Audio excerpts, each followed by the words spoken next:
Ayun, magandang umaga po muli sa ating lahat, sa lahat ng mga viewer at sumusubaybay sa ating programang Huntahan sa Barangay ng Barangay Rizal Rural, Lopez, Quezon.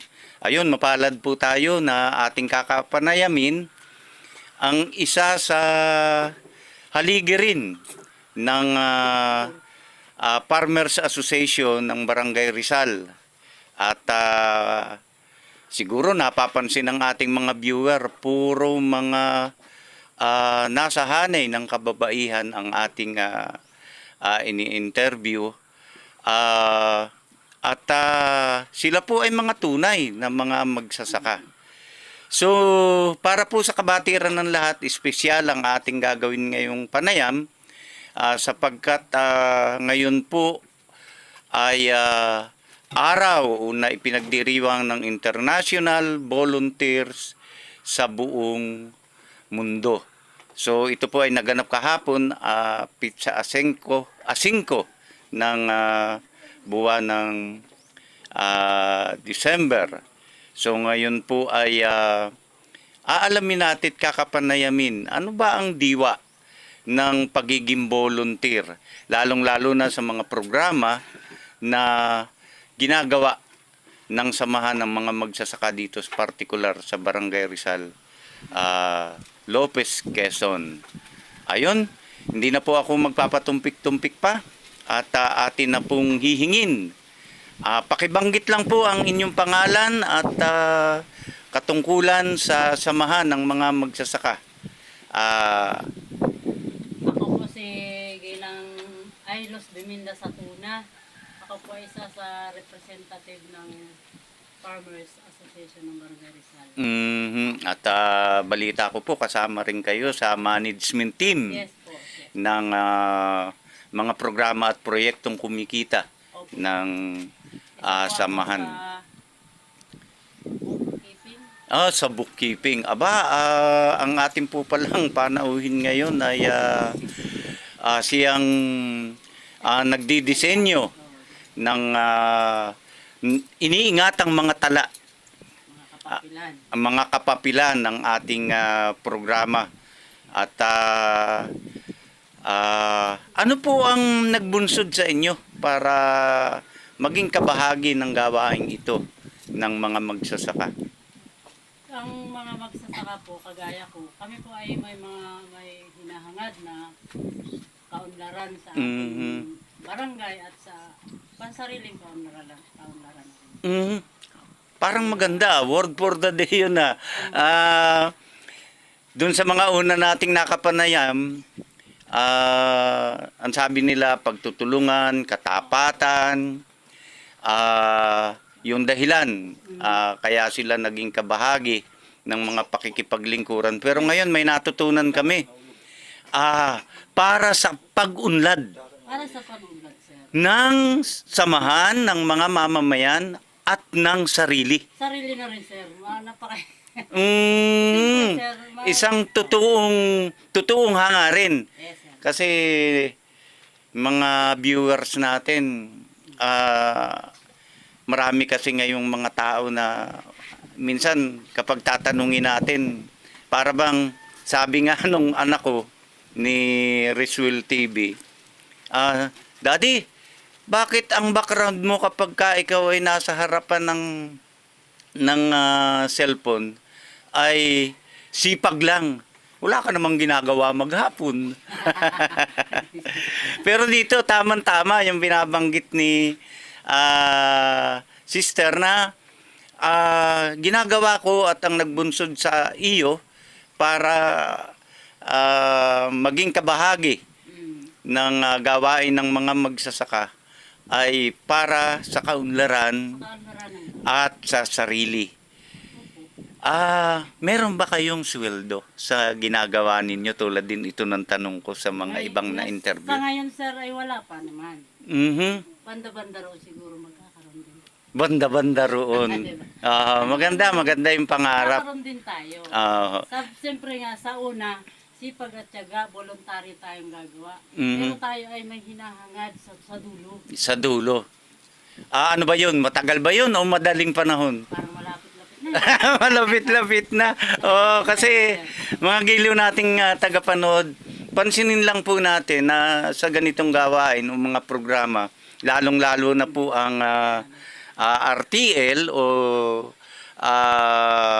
Ready to Lay na sumisikat. Ayan po, nakikita natin yung mga produkto na kaya ho napapansin ninyo puro babae rito. Kasi talaga pong focus sila doon sa voluntaryo nilang ginagawa dito sa kanilang proyektong kumikita. Anong sikreto sa tingin ninyo ng mga ganitong programa na ginagawa ng mga samahan? Sa samahan, sir, ang sekreto niyan ay tiwala at transparency ng mga ano. Mhm. Yung tayong samahan, kailangan may tiwala tayo sa isa't isa. Kumbaga, transparency nga. Mhm. Kung may pera man tayong hinahawakan, ilahad ko saan kung paano nagastos, kung anong saan nang galing, basta ilahad kung mayroon man natitira o may nagastos man. Basta alam ng buong samahan kung saan napunta yung pera Mhm. nasa samahan. Talagang may pagka-bookkeeper ang itong ating kinakapanayam ngayon. Kasi sa lay term, yung binabanggit niya, pero sa technical term, ayun yung binabanggit na, alam ang cash outs, alam ang cash in, at saka tala. Yun yung isa sa pinakamahalaga. Napansin ko rin po na sa kasalukuyan, ang inyong programa ay hindi lamang interes ng masasabi natin ng lahat ng mga nasa organisasyon, pero ano po ang nagbunsod sa inyo para lalong o sabihin natin na mauna, kasi kadalasan ang nagiging problema sa mga programang kumikita o income generating project ay saka na ako sasali diyan, saka na ako gagawa kung nakita kong nagtagumpay na. Samantalang parang kayo mismo yung isa sa haligi nagsimula na ano man ang mangyari, nandun ka lang. Ano po ang nagbunsod sa inyo sa ganitong Kasi po, sakripisyo? pag walang mauuna, wala talaga mangyayari. Mhm. Kaya naisip namin na mauna kami. Mhm. Para yung kung makita man ng ibang mga kasama namin, mahihikayat namin sila. Mhm. Maganda yung salitang hikayat. Mahihikayat. Hindi, kasi mauna para amin lang ito. Para mahikayat namin sila Mm. Sa nagiging bunga Oo. o pakinabang. Pag nakita nila, naghirap man kami, pag marami na kaming nahikayat, masaya na kami kasi sama-samang pag-unlad. Mhm. At saka parang lalo kayong dadami. Yes, at saka parang ganyan. Kasi kung titingnan natin, di naman tayo tumitingin lang dun sa ngayon, 300 manok lang yan. Tandaan natin na yung programa ay isko, na ang ibig sabihin na itlog, sisiw, karne, at saka organikong pataba. Wag nating tutukan lang na kikita lang kami riyan sa itlog. Lahat yan may pera kung titingnan natin. So yun yung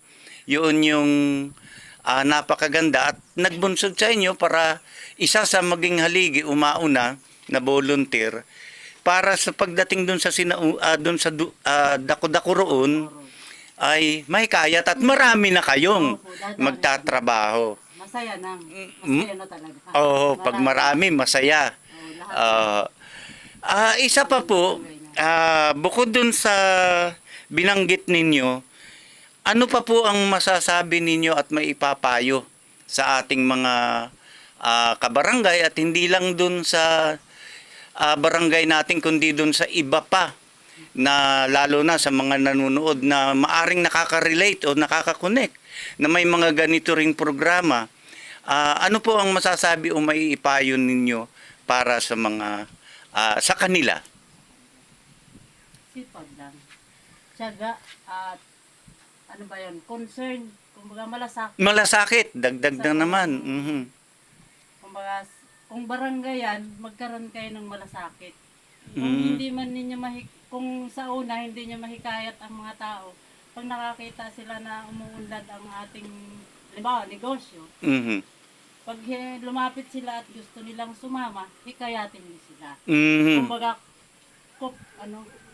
kupin natin. Oo. Ay, Hindi bida-bida, ano. Opo, Minsan kupin kasi, natin. Tayong ay, Oo. ganonin natin sila.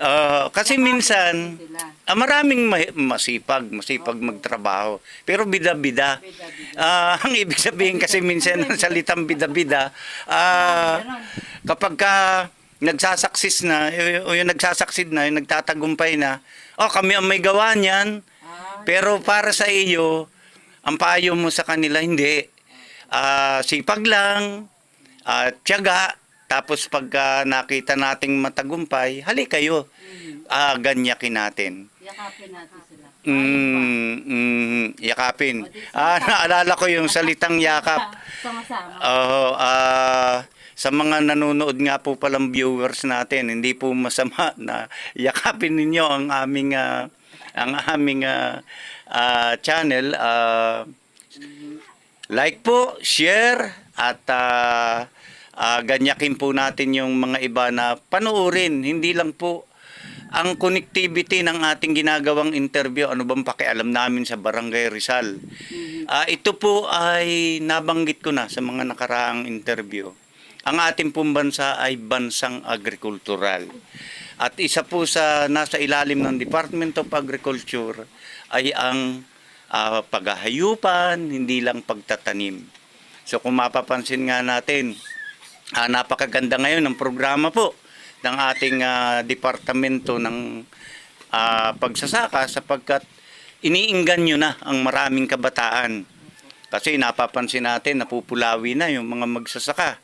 Dahil sa takot ng mga magulang na yung mga anak nila ay maging magsasaka rin. Kasi ang tingin nila mahirap.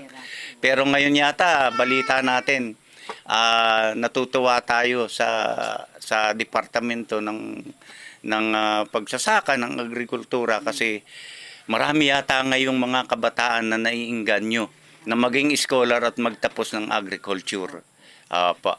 So bilang pangwakas po, ano pa po ang mga tagubilin na pwede ninyong maibahagi sa ating mga viewers kaugnay dito sa ginawa ninyo na pakikibahagi? At award rin nga pa pala kayo, no?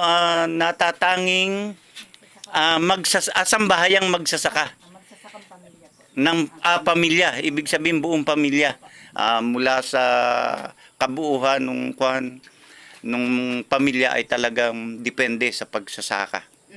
Ano po masasabi pa ninyo bilang huling tagubilin? Ano po, sir? Kung sa isang barangay na kagaya ng aming na may negosyo ganito, mahalin lang po natin. Natin. At pati ang buong barangay ganyan. Mahal talaga. Ibig sabihin talaga ay wag nating ituring na iba lang, kumbaga nangyayari kasi programa naman nila yan. Sama-sama. Sama tayo. Sinupi na ito ay para sa lahat. Ayun.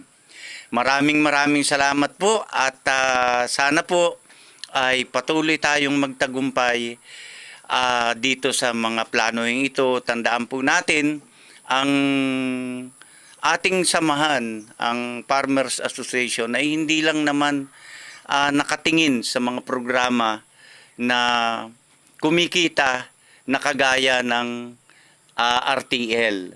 So marami po tayo na nakikita na pwede pang gawin ng mga magsasaka. At ang susi na binabanggit ninyo, una, siyempre, parte ng sakripisyo, voluntarismo. Maraming salamat po, at sa mga nanonood, ulitin po natin. Sana po ay magbigay sa atin ng pagkakataon ng panibagong pagtingin sa buhay ng mga magsasaka. Mabuhay po ang mga magsasaka. Maraming salamat po.